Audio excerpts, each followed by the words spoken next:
হাজার মাসের তুলনায় উত্তম সেই লাইলাতুল কদর কোন রাত? এ বিষয়ে বুখারী ও মুসলিম শরীফের হাদিস। সাল্লাল্লাহু আলাইহি সাল্লাম বলছেন, তাহাররাউ লাইলাতুল কদরি ফিল বিত্রি মিনাল আশরিল আওয়াখির মিন রমাদান। তোমরা শবে কদর বা লাইলাতুল কদর তালাশ করো রমজানের শেষ দশকের বেজোড় রাত্রে। রমজানের শেষ দশকের বেজোড় রাত্রগুলি লাইলাতুল কদর তোমরা তালাশ করো। 21, 23, 25, 27, 29 এই 5টি রাত লাইলাতুল কদর হবে। যে কোনো একটি রাত হবে, নির্দিষ্ট করে বলা যাবে না। বাকি আমাদের দেশে প্রচলিত আছে 87 রাত্রকেই আমরা লাইলাতুল কদর মনে করে খুব ভিড় জমা ইবাদত বন্দেগী করি বা করে থাকি। অথচ লাইলাতুল কদর 27 রাত্রেই যে লাইলাতুল কদর হবে এর গ্যারান্টি নাই। তাহলে বেজোড় রাত্রগুলিতে আমরা লাইলাতুল কদর তালাশ করব। লাইলাতুল কদরের রাত্রে আমরা কি ইবাদত বন্দেগী করব? তো এ বিষয়ে কোরআন ও হাদিস থেকে আমরা যা পাই, বেশ কয়েকটি ইবাদত আমরা পাই। এক তো এ রাত্রে আমরা নামাজ পড়ব, সালাত আদায় করব। এর প্রমাণ হাদিসে আছে। আবু যর রাদিয়াল্লাহু তাআলা আনহু থেকে বর্ণিত, তিরমিজি শরীফের হাদিস। আবু যর রাদিয়াল্লাহু তাআলা আনহু তিনি বলেন যে একদিন নবী সাল্লাল্লাহু আলাইহি সাল্লাম রমজানের 21 রাত্রে আমাদেরকে নিয়ে সালাত আদায় করলেন, লাইলাতুল কদরের নামাজ আদায় করলেন। কত সময় পর্যন্ত? রাতের 1/3 পর্যন্ত।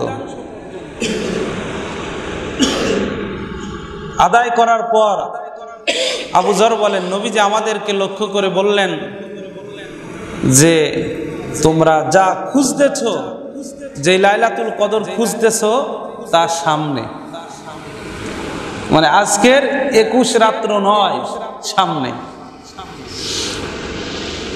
আবু যর রাদিয়াল্লাহু তাআলা আনহু বলেন, সরকারে দো আলম মুহাম্মদ আরবি সাল্লাল্লাহু আলাইহি ওয়াসাল্লাম, নবীজি আমার 23তম রাত্রে আবার আমাদেরকে নিয়ে লাইলাতুল কদরের নামাজ পড়তে লাগলেন। এই রাত্রে আমরা নামাজ পড়তে থাকলাম মধ্য রাত পর্যন্ত, তার মানে রাত 12টা পর্যন্ত আমরা নামাজ পড়তে থাকলাম। নামাজ শেষে পয়গম্বর আরবি বললেন, যে লাইলাতুল কদর তোমরা তালাশ করছো, এই লাইলাতুল কদর সামনে, এখনো সামনে। আবু যর রাদিয়াল্লাহু তাআলা আনহু তিনি বলেন, এরপরে বিশ্বনবী সাল্লাল্লাহু আলাইহি ওয়াসাল্লাম 25তম রাত্রে নবীজি আমাদের সকলকে ডাকলেন, নিজের ফ্যামিলির সকলকে জাগ্রত করায় দিলেন, নামাজ আদায় করতে লাগলেন। নবীজির পিছনে নামাজ পড়তে লাগলাম। বিশ্বনবী সাল্লাল্লাহু আলাইহি ওয়াসাল্লাম আজকের রাত্রে পয়গম্বরে আরবি নামাজ পড়তেই আছেন। মনে হচ্ছে কেমন যেন সেহরির টাইম হয়ে গেছে। সাহাবায়ে কেরাম বলেন, মনে হলো সেহরির টাইম বুঝি আর পাবো না, এমন নামাজ পড়েই যাচ্ছেন, নবীজি নামাজ পড়েই যাচ্ছেন। তিরমিজির এই হাদিস দ্বারা বোঝা যায় সরকারে দো আলম নবী সাল্লাল্লাহু আলাইহি ওয়াসাল্লাম লাইলাতুল কদর তালাশের জন্য বেজর রাত্রগুলি নবীজি নামাজ পড়েছেন। এ রাত্রে নামাজের পাশাপাশি আমরা দোয়া করতে পারি। এ রাত্রে আমরা আল্লাহর কাছে দোয়া করতে পারি। আম্মা জান আয়েশা সিদ্দিকা রাদিয়াল্লাহু তাআলা আনহা নবীজির বিবি, নবীজিকে বললেন, ইয়া রাসূলুল্লাহ, যদি লাইলাতুল কদর রাত্র আমি পাই তাহলে আমি কি বলবো, কি পড়বো?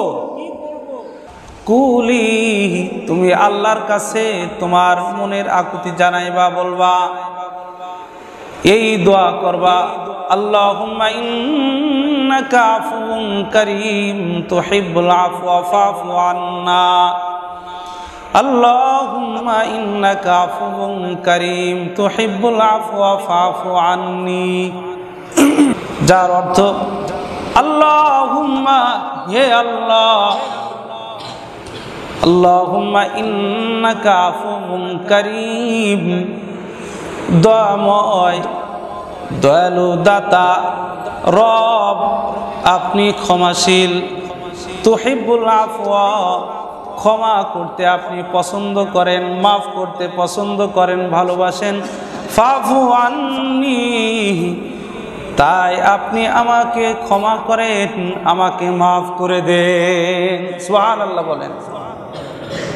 যদি আরবি মুখস্থ না থাকে তাহলে বাংলায় বলবো, রব্বুল আলামিন আপনি ক্ষমাশীল, ক্ষমা করতে পছন্দ করেন, আমি গুনাহগার, আপনি আমাকে ক্ষমা করে দিন, আপনি আমাকে মাফ করে দিন। নিজের জিন্দগির গুনাহ আল্লাহর কাছে ক্ষমা চাওয়া।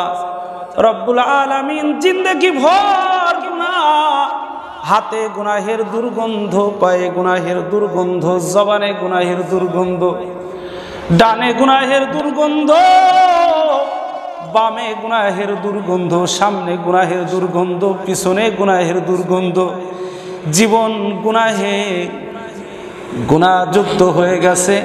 রব্বুল আলামিন জিন্দগির গুনাহের জন্য আপনার কাছে ক্ষমা চাই, মাফ চাই। রব্বুল আলামিন আপনি আমাদেরকে মাফ করে দিন, বলেন আমিন। তাহলে লাইলাতুল কদরের রাত্রে নামাজ আদায় করা, আর বেশি বেশি 2 রাকাত নফল নামাজ পড়লাম। অনেকে মনে করেন লাইলাতুল কদরের নামাজের নিয়মটা বুঝি আলাদা। আলাদা কোনো নিয়ম নয়। লাইলাতুল কদরের নামাজ হলো নফল নামাজ, 2 রাকাত নফল নামাজ কিবলামুখী হয়ে আদায় করছি, আল্লাহু আকবার। এর জন্য, এই নামাজের জন্য নির্দিষ্ট কোনো সূরা নাই, কোনো কেরাত নাই। স্বাভাবিক অন্যান্য নফল নামাজ আপনি যেভাবে পড়ে থাকেন, এ রাত্রেও এই কদরের নামাজ আপনি সেভাবেই আদায় করবেন। অর্থাৎ সূরা ফাতিহা পড়লেন, সূরা ফাতিহা পড়ার পরে যে কোনো সূরা দিয়ে আপনি পড়বেন। যে প্রতি রাকাতেই, অনেকে বলে প্রতি রাকাতেই সূরা কদর দিতে হবে, ইন্না আনজালনাহু ফি লাইলাতিল কদর, এটাই দিতে হবে এমন না। আপনি ইন্না আনজালনাহু ফি লাইলাতিল কদর এই সূরাও পড়তে পারেন, হ্যাঁ, সূরা লিইলাফি কুরাইশিনও পড়তে পারেন, যে কোনো সূরাই পড়তে পারেন। সূরা ইখলাস, কুল হুয়াল্লাহু আহাদ, এটাও পড়তে পারেন। কাফিরুন, কুল ইয়া আইয়ুহাল কাফিরুন, ফালাক, কুল আউযু বিরাব্বিল ফালাক, নাস, কুল আউযু বিরাব্বিন নাস, যেগুলা সচরাচর আমাদের মুখস্থ আছে, এগুলি দিয়েই এই রাত্রকে আমরা সাজাবো। তাহলে একটু দোয়া করলাম। এরপরে এই রাত্রে আরেকটি ইবাদত হলো কোরআন তেলাওয়াত করা। কারণ আল্লাহ তাআলা এই রমজান মাস সেই কোরআন নাজিল করেছেন, তাও আবার কোন রাত্রে? লাইলাতুল কদরের রাত্রে। আর একটা ইবাদত করা যায়, কবর জিয়ারত করা। কি জিয়ারত করা? কবর জিয়ারত করা।